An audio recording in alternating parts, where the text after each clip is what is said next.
All right, good afternoon, good morning, good evening to all of you. Welcome to Rob Trip. Ayan, meron tayong update ni PBBM in Tokyo, Japan. Ayan, witnesses signing of 35 PH and Japan investment deals. Ayan, covering infra and energy, agriculture. Ayan, President Ferdinand R. Marcos Jr. Ayan, witnesses the sign of letters and investment agreement between Philippines and leading Japan firm in a speech of Tokyo. Alright, ayan, panoorin natin yan, guys. Hindi ka naaaral sa This ginawang maayos ang lahat. our Deputy Speaker. With us also is the Senate President, the President of our the upper house of the Philippines Legislature, Senate President Mig Subiri.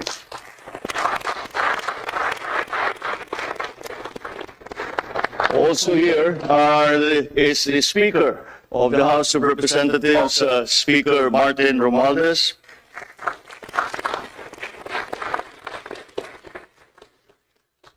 I would like to greet the Minister Yasutoshi Nishimura of the Ministry of Economy, Trade and Industry, and I thank him for his involvement in this forum. Mr. Nobuhiko Sasaki, the Chairman and CEO of the Japan External Trade Organization. Mr. THRU Asada, the Co-Chairman of the Japan-Philippines Economic Cooperation Committee. Dr. Kunihiko Harabayashi, Chairman of the Philippine Society of Japan Incorporated. Mr. Makatoto Katsura, President of the Philippine Society of Japan Incorporated.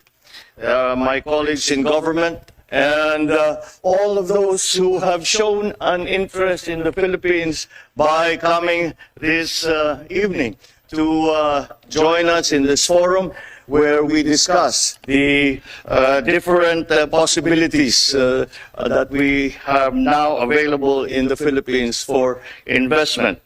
So the other distinguished guests, ladies and gentlemen, good evening.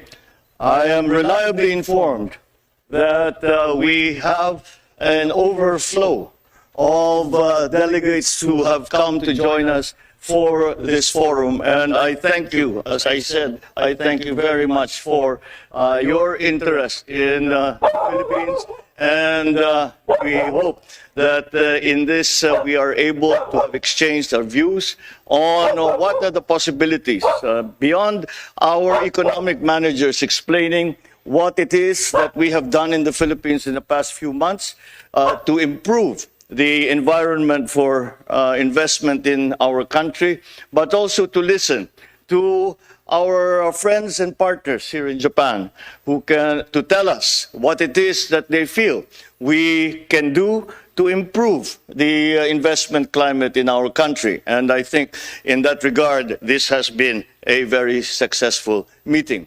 And it warms my heart to see a room full of many of our friends from Japan who are here to hear about the latest updates on our economy. Japan has been a steadfast partner of the Philippines, being one of the largest sources of trade, of investment, of official development assistance, and of remittances. In return, on top of the world-class hospitality, the Philippines has accorded Japanese investors a reliable and high-quality workforce and a stable macroeconomic environment conducive to growth. Let us nurture this mutually beneficial partnership. The cabinet members that are here with us, together with our central bank governor, earlier provided you with updates on the economic performance of the Philippines, as well as the investment opportunities in infrastructure and various priority industries. Allow me to summarize the discussion by offering three main reasons why you should consider growing your businesses with us in the Philippines. First, we point to macroeconomic strength. the Philippines has demonstrated a remarkable rebound from the COVID-19 crisis. After expanding by 5.7% in 2021, the country's gross domestic product grew by 7.6% last year. This growth, which exceeds expectations and even our targets, was broad-based, reflecting high government spending and robust domestic demand, driven by consumption and by private investment. Inflation, which is a pressing global issue, remains manageable in the Philippines, although it is still one of the problems that we have to deal with. Estimates as of December 15 from the Central Bank of the Philippines indicates that inflation should ease to 4.5% this year and 2.8% by next year, and within our target range of 2 to 4%. Aided by industrialization and a job creation strategy, we expect the Philippine economy to graduate from lower middle income to upper middle income status by 2024, if not sooner. This will keep us on track in achieving our high income status by 2040. Against this backdrop, we envision poverty incidence in the Philippines to be slashed by half, from what is now 18.1% in 2021 to 9% by 2028. Last month, I signed an executive order formally adopting the Philippine Development Plan, or PDP, for 2023 to 2028. Under this medium-term plan, we aim for consistently high economic growth to enable a prosperous, more inclusive, and resilient society. This plan is founded on my administration's 8-point socio-economic agenda, which include the following: investment promotion, infrastructure development, energy efficiency, increased employability of our workforce, expansion of digital infrastructure, innovation, research and development, the pursuit of a green and blue economy, and the establishment of livable and sustainable communities.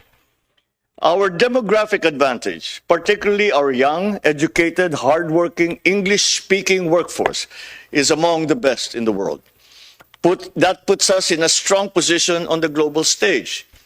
This complements Japan's development strategy, given its older demographic, of tapping human resources from outside its borders to meet the labor requirements for its enterprises.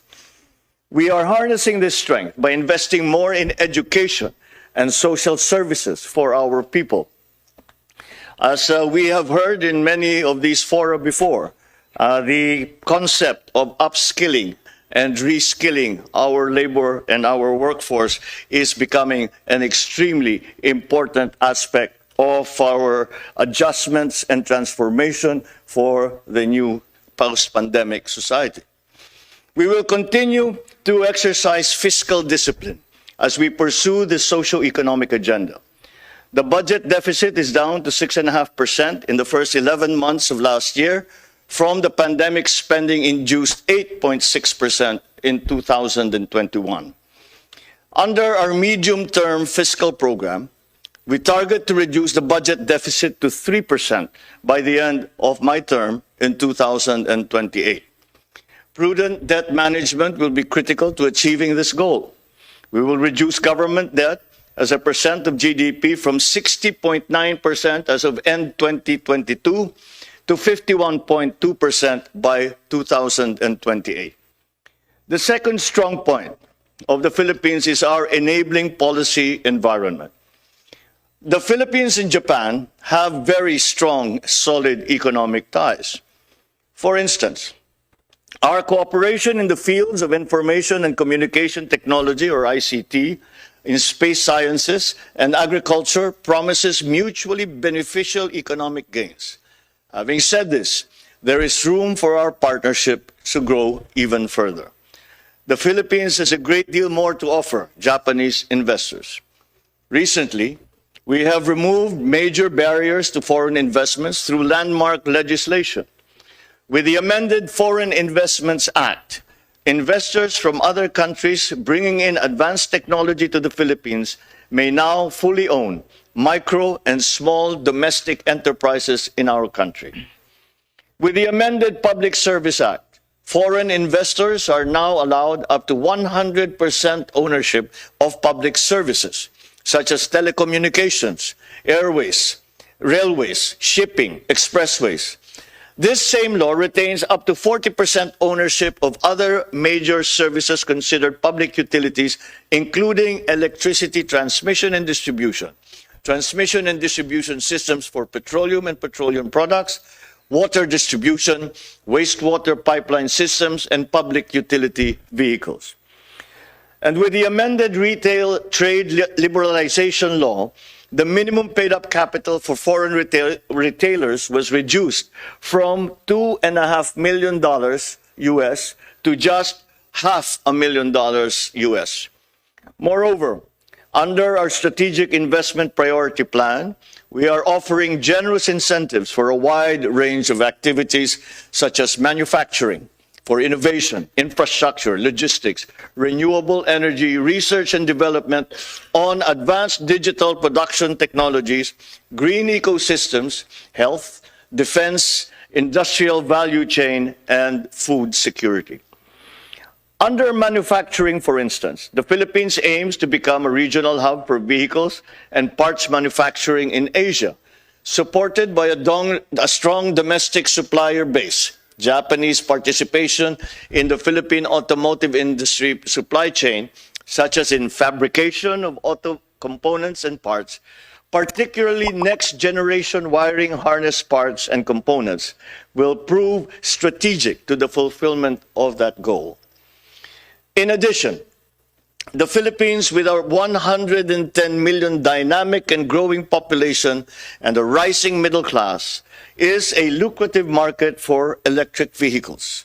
Worth noting is that recently passed legislation encourages the shift to electric vehicles in the Philippines. Aided by our liberal trade policies, investors in the Philippines are able to enjoy preferential access to key markets. For instance, 70% of Philippine exports enter the United States duty-free under the U.S. Generalized System of Preferences, or GSP. The Philippines also has duty-free access to the European Union market for over 6,000 tariff lines under EU's GSP Plus program. And of course, being in the ASEAN Free Trade Area, the Philippines enjoys preferential tariffs from neighboring countries in Southeast Asia. But we're not stopping there. This administration is pushing for the congressional ratification, which I am promised will be coming soon, of the Philippines' participation in the Regional Comprehensive Economic Partnership, or RCEP. This free trade agreement among Southeast Asian economies, plus Japan, China, South Korea, Australia, and New Zealand, will result in greater market access for 92% of products from the Philippines.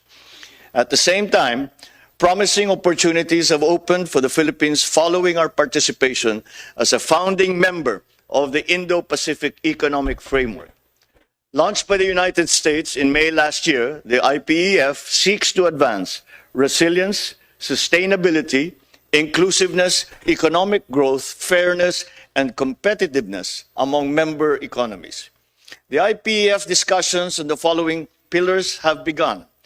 They are on trade, on supply chains, clean energy, decarbonization and infrastructure, and tax and anti-corruption. The third and the last point is the Philippines' massive infrastructure development agenda.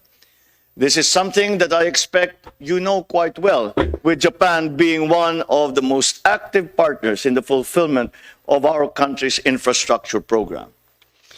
Jumping off from the efforts of the past, we are building better and we are building more.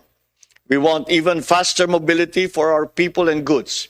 As such, infrastructure spending will be maintained at 5 to 6% of GDP, and this will be the annual figure for from now till the year 2028. We welcome private partners We have over 200 infrastructure projects under the Public-Private Partnership Scheme, or PPP, that are in various stages of implementation, and there are more in the pipeline. We have made it easier for private investors to engage in infrastructure initiatives. And last year, we revised the implementing rules and regulation for the Build, Operate, Transfer Law, or BOT law, to improve the financial viability of PPP projects. On top of this, one of the priority legislations is to amend the BOT law to provide an even more competitive environment for PPPs. With more roads, airports, railways, along with investments in sustainable initiatives, we are shaping a prosperous future for our people and for our investors. With the efforts we have made towards maintaining a sound macroeconomic profile, providing business-enabling policies, and investing in big-ticket infrastructure projects, I hope we are sending the clear message that the Philippines is open for business and that the Philippines means business. In closing, I would like to thank Japan for being the long-standing economic and strategic partner that you have been, and Japan as a friend for the Philippines. You have played a major role in the Philippines' socio-economic transformation over the past decades. As we go along our development journey, I invite all of you to continue and enhance that partnership. When you think growth, think Philippines, so that together we will reap the benefits of robust, sustainable, and inclusive growth for our businesses and for our peoples. Let's make it happen in the Philippines. Domo arigato gozaimasu. Mabuhay po tayong lahat. Thank you very much and good evening to you all. Thank you very much, Mr. President. Can we call on the members of the panels on the economy as well as industry to join the President for a quick photo opportunity?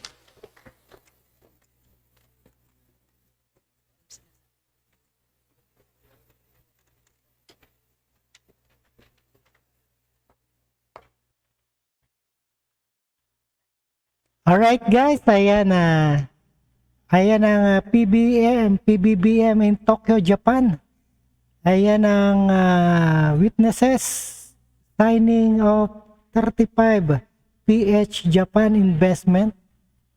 Ayan, 1.5 billion ang investment natin. Ayan, don't forget to subscribe, Rob Trip. At antabayan na natin ang susunod na kabanata ni Rob Trip. Ayan, thank you guys.